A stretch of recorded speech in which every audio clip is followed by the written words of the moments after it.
ሰላም ጤና ይስጥልኝ ቤተሰብ እንዴት ናችሁ? እኔ በጣም ደህና ነኝ እግዚአብሔር ይመስገን።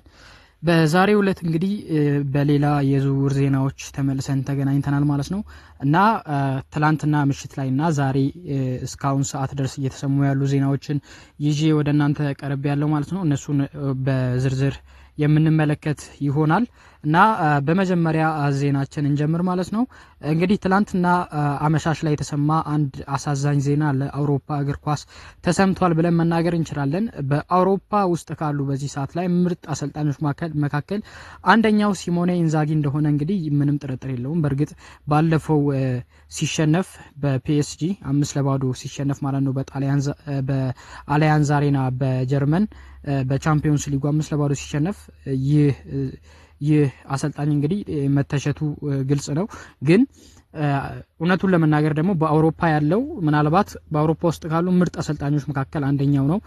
በሴሪያው ደግሞ ምርጡ አሰልጣኝ ነው። ይህንን የሚቃወም ሰው ያለ አይመስለኝም። እና ኢንተር ሚላንን ይዞ ደግሞ ለዚህ ስኬት ያበቃው ይህ አሰልጣኝ በዚህ ያክል በጀት ኢንተር ሚላን ባለፈው ሜዳ ውስጥ የነበረው ቡድን እንግዲህ ከ150 ሚሊዮን በታች የወጣበት ቡድን ነው እንግዲህ በበጀት ደረጃ ካየ ነው። እና ይህንን ቡድን ይዞ ለዚህ የበቃው አሰልጣኝ እንግዲህ ወደ ሳውዲ አረቢያ መሄድ ችሏል ማለት ነው። በአል ሂላል ተፈልጎ እንደነበር እንግዲህ ሰምተናል። በእርግጥ ከሳምንታት በፊት ይህ ዝውውር እውነት ይሆናል ብለን ለማሰብ እጅግ በጣም እንቸገር ነበር። ነገር ግን የቻምፒዮንስ ሊጉ ሽንፈት የሚሆን ሙሉ ማብራሪያው እስካሁን አልተገኘም።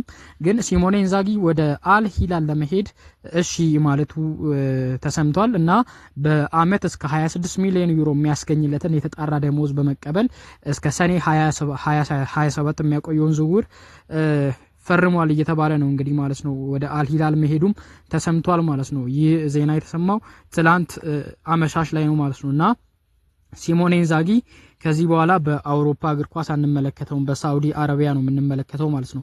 ባለፉት 2 አመታት እንግዲህ በኢንተር ሚላን ቤት እጅግ በጣም ስኬታማ ጊዜያትን አሳልፏል። ባለፉት 2 አመታት ብቻ ሳይሆን ወደ ኢንተር ሚላን ከመጣበት ጊዜ ጀምሮ ማለት ነው ሴሪያዎችን አሸንፏል። በኢንተር ሚላን በአጠቃላይ 6 ዋንጫዎችን ማሸነፍ የቻለ አሰልጣኝ ነው። ለአሰልጣኝ ደግሞ እድሜያውንም ቢሆን ገና ነው ማለት ነው። 49 አመቱ ነው እና 49 አመት ሆኖት ወደ ሳውዲ መሄዱ እንግዲህ ተዘግቧል ማለት ነው። እሱ ብቻም ሳይሆን ወደ አውሮፓ እግር ኳስም ለመመለስ እንግዲህ ገና ጊዜያት አሉት ማለት ነው። ገና አሰልጣኞች እስከ 80 እስከ 75 አመታቸው ለማሰልጠን ስለሚችሉ ከዚህ በኋላ ራሱ ገና ወርቃማ 10-15 አመታት ይጠብቁታል ብለን መናገር እንችላለን ማለት ነው። በትንሹ 15 አመታትን ከዚህ በኋላ የሚያሰለጥን ይሆናል።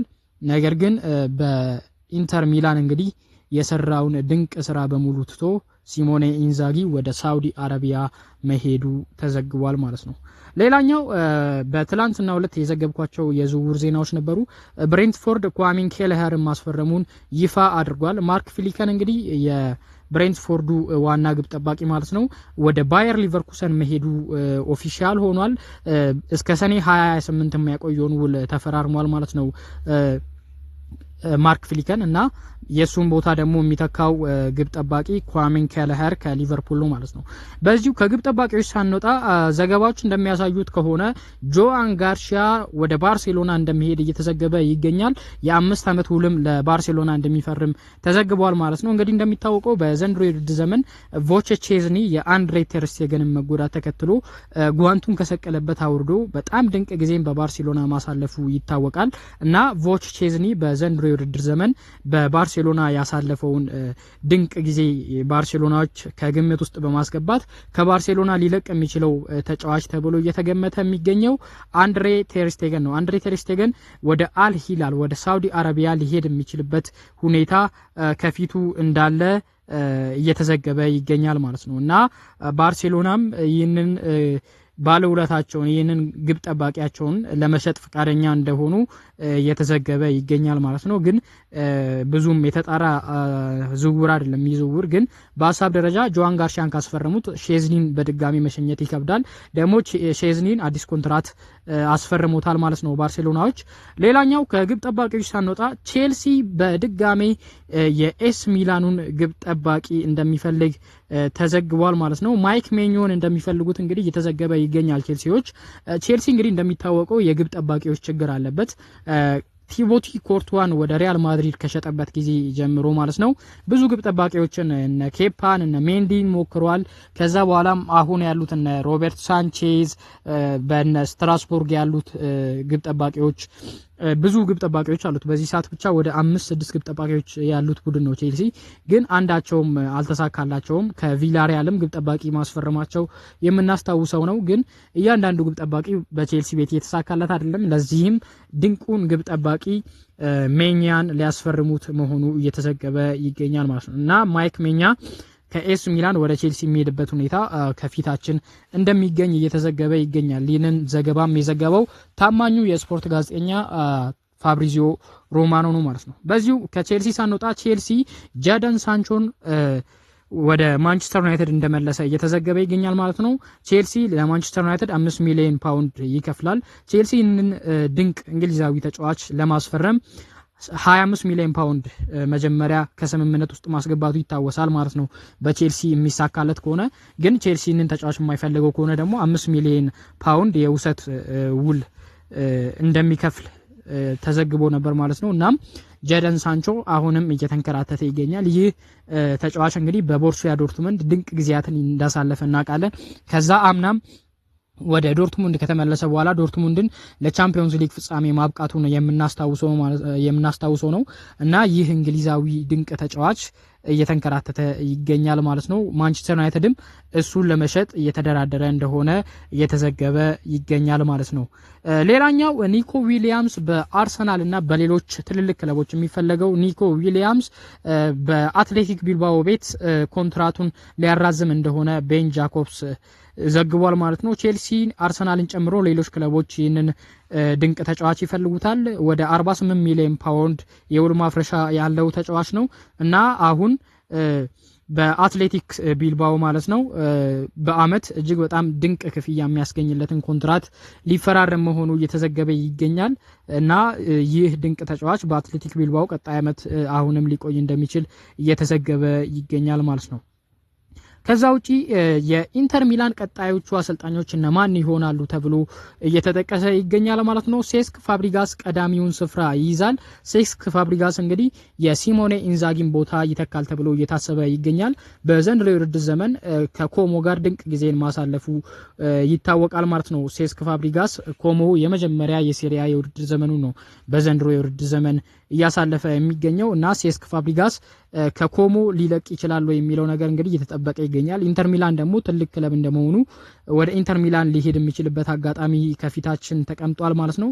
እሱ ብቻም ሳይሆን ሴስክ ፋብሪጋስ እንግዲህ በኮሞ ያለውን ኃላፊነቱን በራሱም መወሰን ይችላል ማለት ነው። ምክንያቱም የኮሞ ባለድርሻ ነው ማለት ነው። የኮሞ ባለቤቶች ድርሻ ሰጥተውታል። ትንሽ ፐርሰንት ብትሆንም ያቺን ድርሻውን መጠቀም ይችላል እና ሴስክ ፋብሪጋስ ወይም ደግሞ ሮቤርቶ ዲዘርቢ በማርሴይ ቤት የሚገኘው ድንቅ ጣሊያናዊ አሰልጣኝ እሱ 45 አመቱ ላይ ይገኛል።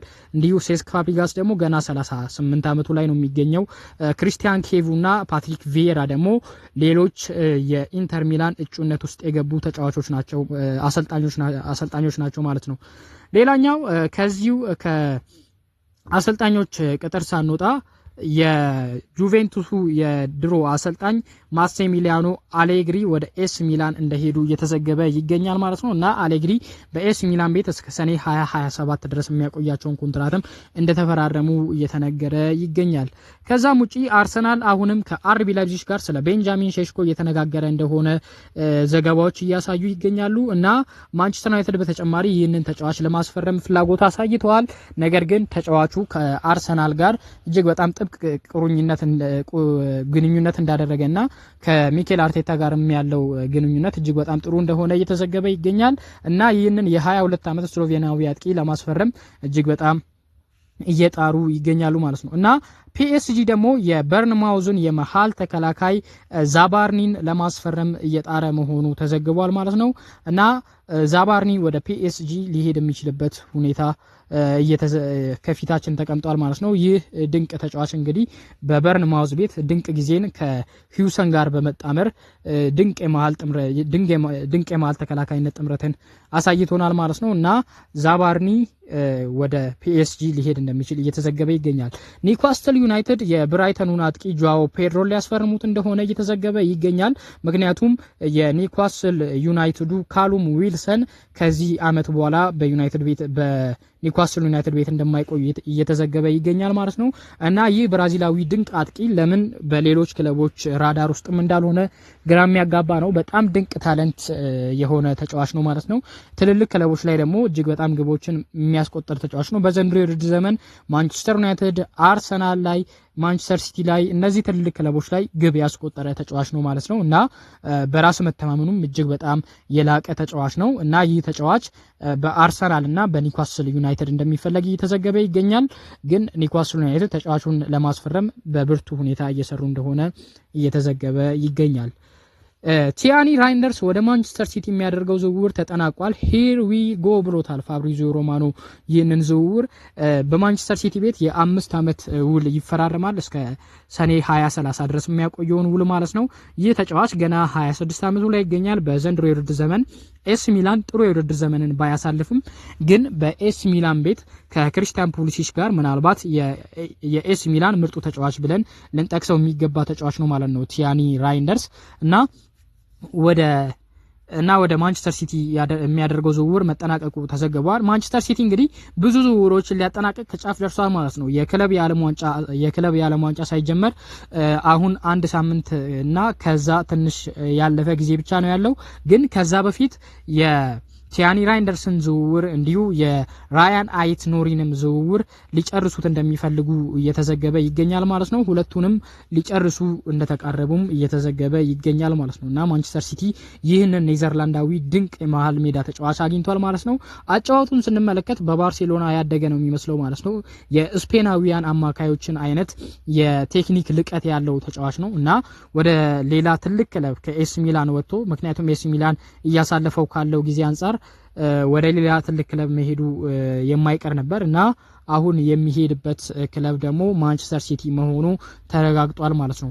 ሌላኛው ልናነሳው የሚገባው እንግዲህ ኖቲንጋም ፎረስት ብራዚላዊውን ኢጎር ጄሱስን ሊያስፈርሙት እንደሆነ እየተዘገበ ይገኛል። ከዛም ውጪ ከዛው ኢጎር ጄሱስ ካለበት ክለብ ማለት ነው ከብራዚል 3 ተጫዋቾችን በ60 ሚሊዮን ፓውንድ ሊያስፈርሙ እንደሆነ እየተዘገበ ይገኛል ማለት ነው እና እነዚህ ተጫዋቾች ያሉበት የዝውውር ሁኔታ በዚህ ሰዓት ላይ ትኩረትን የሚስብ ነው ማለት ነው። ሌላኛው አዲሱ አዳጊው ሰንደርላንድ እንግዲህ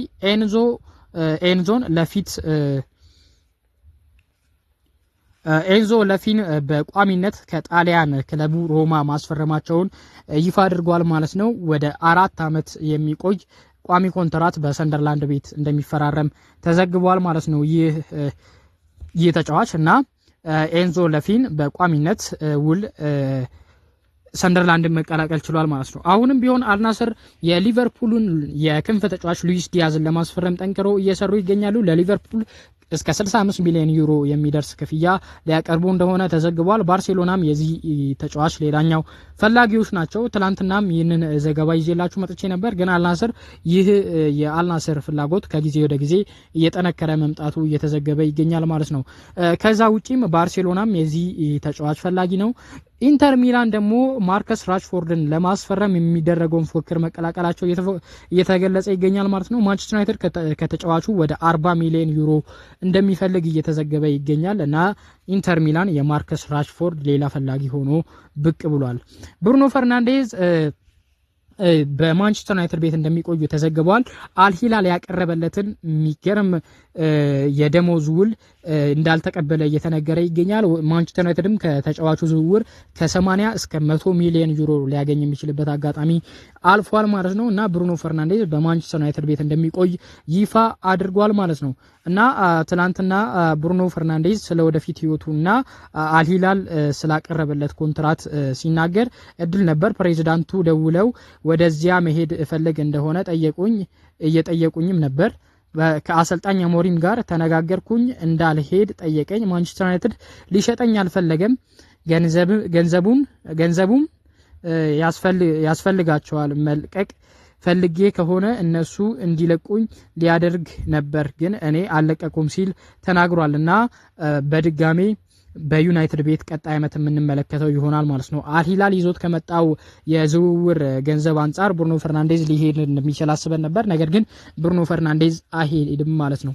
ሌላኛው ሉካ ሞድሪች ኤስ ሚላን ቤት እንደሚፈለግ እየተነገረ ይገኛል እና ኤስ ሚላን የ2 ዓመት ውል ማለትም የመጀመሪያ ውሉ እስከ ሰኔ 2026 ድረስ የሚያቆየው ከዛ ተጨማሪ የ1 ዓመት ውል ደግሞ እስከ ሰኔ 2027 ድረስ የሚያቆየውን ውል ሊሰጡት እንደሆነ ተዘግቧል ማለት ነው እና በሚቀጥሉት 24 ሰዓታት ውስጥ ሉካ ሞድሪች ወደ ኤስ ሚላን እንደሚሄድ እየተዘገበ ይገኛል። በአመት ወደ 3.4 ሚሊዮን ዩሮ እንደሚያገኝ እየተዘገበ ይገኛል ማለት ነው በኤስ ሚላን ቤት እና ፍሎሪያን ቪርትስ ወደ ሊቨርፑል የሚያደርገው ዝውውር ሊጠናቀቅ እንደሆነ እየተዘገበ ይገኛል። ፍሎሪያን ቪርትስ ወደ ሊቨርፑል የሚሄድበት አጋጣሚ ከጊዜ ወደ ጊዜ እየሰፋ ይገኛል ማለት ነው። በተለይ በትላንትናው ዕለት ኢንስታግራሙ ላይ የለቀቀው ጽሁፍ ወደ ሊቨርፑል እንደሚሄድ ተነግሯል ማለት ነው።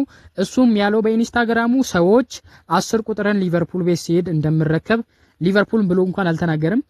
who says I want the 10 I respect players don't believe everything what's written እና በሊቨርፑል ቤት 10 ቁጥር ማሊያን እንደማይለብስ በአጭር ሁኔታ ግልጽ ያደረገበትን መልእክት ነው ማስተላለፍ የቻለው ማለት ነው እና ለተጫዋቾቹ ክብር እንዳለው ወይም ለማካሊስተር ክብር እንዳለው ነው በኢንስታግራም ገጹ ላይ የጻፈው ማለት ነው እና የፍሎሪያን ቪርትስ ነገር ከጊዜ ወደ ጊዜ እንደሚሄድ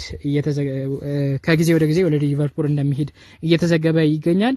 ጃደን ሳንቾ እንግዲህ በቼልሲ ቤት ስለነበረው ጊዜ አስተያየቱን ሰጥቷል። በትላንትናው ዕለት ለተሞክሮ በጣም አመሰግናለሁ። እንደ ቤቴ እንዲሰማኝ ላደረጉኝ በቼልሲ ላሉ ሁሉ ትልቅ ፍቅር አለኝ።